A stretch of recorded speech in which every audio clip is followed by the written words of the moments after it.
নমস্কার। বাংলা গল্পঘরের সমস্ত শ্রোতা বন্ধুদের স্বাগত জানিয়ে আজকের গল্প পাঠ শুরু করতে চলেছি।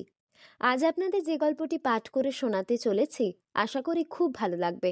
তাহলে প্রথম থেকে শেষ পর্যন্ত শুনতে থাকুন। শুরু করছি আজকের গল্প পাঠ। বলাইচাঁদ মুখোপাধ্যায়ের লেখা বেচুলাল। অতিশয় জরাজীর্ণ লোক, সারা জীবন ধরে অজীর্ণ রোগে ভুগছে, অথচ সাবধানতারও অন্ত নেই। যে যা বলে তাই করে। অ্যালোপ্যাথি, হোমিওপ্যাথি, কবিরাজি, হেকিম, টোটকা সব রকম করে দেখেছে।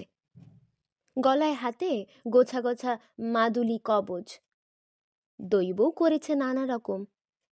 একজন বললে, ভূতেশ্বর শিব মন্দিরে অমাবস্যার রাত্রে বেলতলায় এক পায়ে দাঁড়িয়ে বাবার কাছে প্রার্থনা জানালে অব্যর্থ ওষুধ পাওয়া যায়। তাই করলে। প্রার্থনার পর গাছ থেকে একটি শুকনো বেলপাতা পড়ল। বাড়ি ফিরে সেইটাই গঙ্গা জলে বেটে ভক্তি ভরে খেলে। কিছুই হলো না।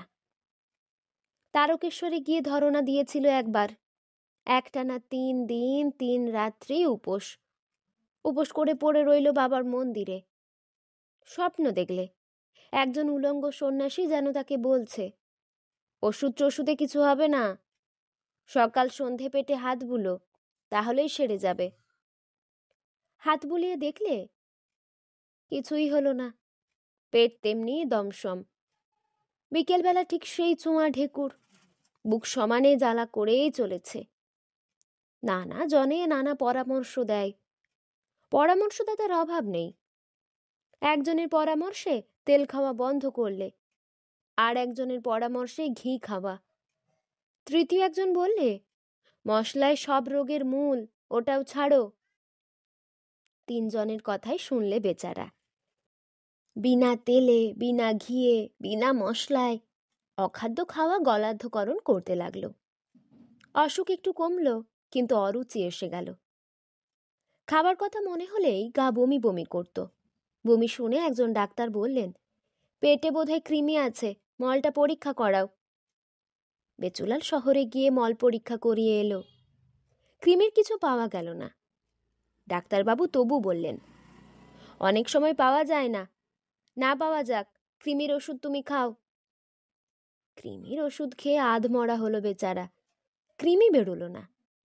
পিসিমা বললেন, তুই 5 জনের কথা শুনে মরবি দেখছি। বাঙালি ছেলে, ভাত ডাল মাছ তরকারি দিয়ে সপাসপ করে কাশি ভর্তি ভাত খাদি কি, দুবেলা পেট ভরে সব ছেড়ে যাবে। পিসিমার কথায় বাঙালির স্বাভাবিক আহার শুরু করতেই আবার সেই পেট দমসম, চোঁয়া ঠেকুর। মহা মুশকিল। অতিশয় চিন্তিত হয়ে পড়ল বেচুলাল। ভাবছিল কি করি। এমন সময় বাল্যবন্ধু শ্রীনাথ সিং একদিন একটি কথা বললে। কথাটি বেচুলালের মনে লাগলো। শ্রীনাথ সিং লোয়ার প্রাইমারি স্কুলের পণ্ডিত। অনেক রকম জানাশোনা আছে লোকটার। শ্রীনাথ বললে, দেখ বেচুলাল, অভিধানে দেখলাম জলের একটি প্রতিশব্দ হচ্ছে জীবন। জলই জীবন, আর জীবনই জল। আমার বিশ্বাস, তুমি যদি বিশুদ্ধ জল পান করতে পারো, তোমার অসুখ সারবে। বাজে ব্যাপারে সময় নষ্ট না করে তুমি বিশুদ্ধ জল সংগ্রহ করে পান করবার চেষ্টা করো দেখি। পানা পুকুরের জল বা এঁদো পাতকোর জল কোনোটাই বিশুদ্ধ নয়, এমনকি নদীর জলও নয়। নানা রকম রাসায়নিক দ্রব্য থাকেও সবে। তাহলে কি শহর থেকে কলের জল আনাতে বলছো? বাবুদের বাড়ির টিউবওয়েলের জলও তো খেয়ে দেখতে পারি যদি বলো। আমার বিশ্বাস ওসব বিশুদ্ধ নয়। বোতলে করে একরকম জল আসে, তাই বিশুদ্ধ জল শুনেছি, তাই খেয়ে দেখো দেখি। আমাদের ছিদাম ডাক্তারের কাছে পেতে পারো। বেচুলাল গরিব নয়। ছিদাম ডাক্তারের কাছ থেকে একেবারে 30 বোতল ডিস্টিল্ড ওয়াটার কিনে ফেলল সে। 3 দিন অন্য কোনো প্রকার জল স্পর্শ পর্যন্ত করল না। শৌচাদি কর্মও সারলে বিশুদ্ধ জল দিয়ে। রোগের কিন্তু উপশম নেই। ঘড়ি ধরে 4টের সময় ঘেউ করে চোঁয়া ঢেকুরটি ঠিক উঠতে শুরু করল। শ্রীনাথ সিং বললে, পেটে অনেক গর্দা জমেছে, 3 দিনে কি হবে, মাসখানেক অন্তত ব্যবহার করে দেখো। ছিদাম ডাক্তারের কাছে বিশুদ্ধ জল আর ছিল না। শহরে লোক পাঠাবে কিনা ভাবছিল, এমন সময় শ্রীনাথ সিংয়ের চেয়ে বেশি বিদ্বান এক ব্যক্তির সঙ্গে তার দেখা হয়ে যাওয়াতে প্ল্যান বদলে ফেলতে হলো বেচুকে। ব্যক্তিটি গ্রামে আগন্তুক, রমেশ চৌধুরীদের পরিচিত। ছুটিতে বেড়াতে এসেছে, এমএসসি পরে। পালবাবুদের চণ্ডী মণ্ডপে আলাপ হয়ে গেল বেচুর সঙ্গে। বিশুদ্ধ জলের প্রসঙ্গ তুলতে সে বলল, সাধারণ ডাক্তারখানায় সেসব ডিস্টিলড ওয়াটার তো থাকে না, আর থাকলেও তাকে ঠিক বিশুদ্ধ জল বলাও যায় না। যেসব সস্তা শিশিতে রাখা থাকে তার কাজ ঠিক অ্যালকালি ফ্রি নয়। কিছুদিন পরে জলেও অ্যালকালি এসে ঢোকে। এই আগন্তুকটির কাছে নিজের অজ্ঞতা প্রকাশ করে অ্যালকালি বস্তুটা কি তা জিজ্ঞাসা করতেই বেচুর লজ্জা হলো। একটু মুচকি হেসে সে এমনভাবে মাথা নাড়ল যেন অ্যালকালির সম্বন্ধে সে সব কথা জানে। মনে মনে কিন্তু সে ভয়ানক ঘাবড়ে গেল।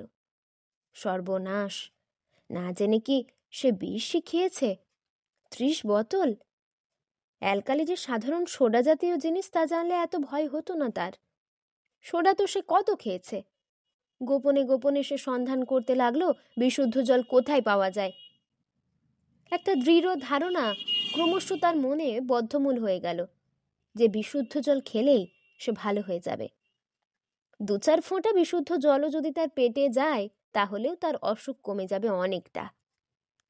যাদৃশ্যী ভাবনা যস্য সিদ্ধির ভবতি তাদৃশ্যী।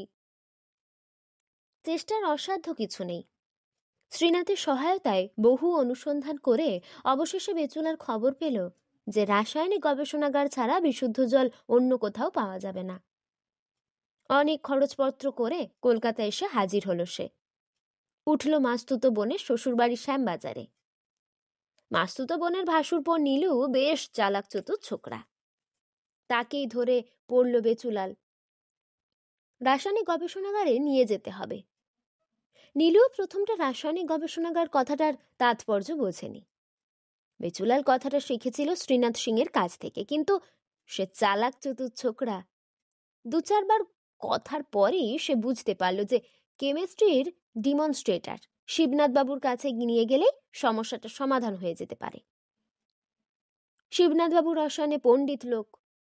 বেচুলালের কাতর নিবেদন শুনে বললেন, বিশুদ্ধ জল করে দিতে পারি, কিন্তু বেশি তো হবে না, 2-4 ফোঁটা হতে পারে।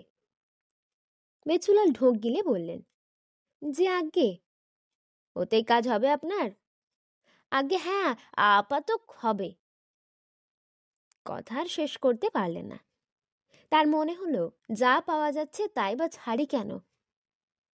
বেশ, তা যদি হয় তো দেব করে। ভয়ে ভয়ে বেচুলাল আরেকটি প্রশ্ন করলে, দাম কি এখনই দিতে হবে? দাম? দাম লাগবে না। দাম লাগবে না? বেচুলালের সন্দেহ হলো। ঠিক বিশুদ্ধ জল দেবে তো? আগে জলটা ঠিক বিশুদ্ধ হবে তো? আপনি দুপুরে আমার ল্যাবরেটরিতে আসবেন, আপনার সামনেই করে দেব। সেই দিনই দুপুরে নীলু আপিস থেকে যাবার মুখে বেচুলালকে শিবনাথবাবু ল্যাবরেটরিতে পৌঁছে দিয়ে গেল। বেচুলাল ল্যাবরেটরি আগে দেখেনি, চমৎকৃত হয়ে গেল। কি কাণ্ড কারখানা! কত রকমের কাঁচের বাসন, সরু মোটা ঘোরানো কত রকমের নল, কি অদ্ভুত রকম উনুন। একটা নলের মুখে আগুন জ্বলছে নীলচে ধরনের, দেখাই যায় না ভালো করে।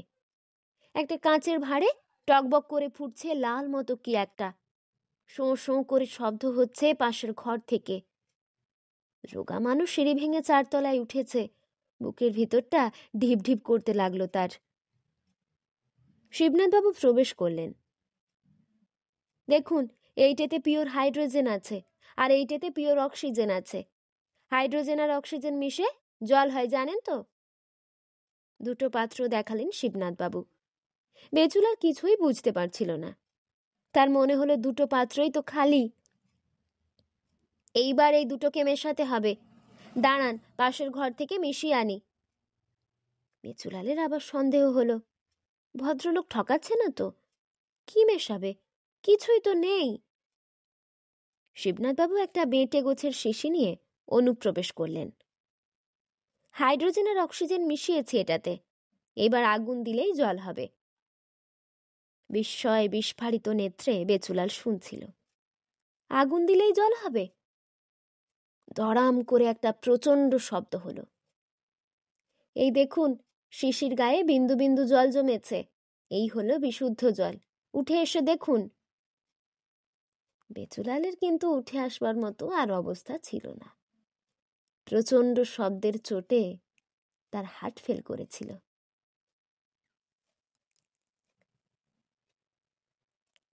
এতক্ষণ শুনছিলেন বলাই চাঁদ মুখোপাধ্যায়ের লেখা বেচুলাল গল্পটি। এই গল্পটি আপনাদের কেমন লাগলো তা আমাকে অবশ্যই কমেন্টের মাধ্যমে জানিয়ে দেবেন। যদি ভালো লাগে তাহলে লাইক এবং সাবস্ক্রাইব করে আমাদের পাশে অবশ্যই থাকবেন। আবার দেখা হবে পরের কোনো একটি গল্প নিয়ে। ততক্ষণ আপনারা ভালো থাকবেন, সুস্থ থাকবেন, সাবধানে থাকবেন। নমস্কার।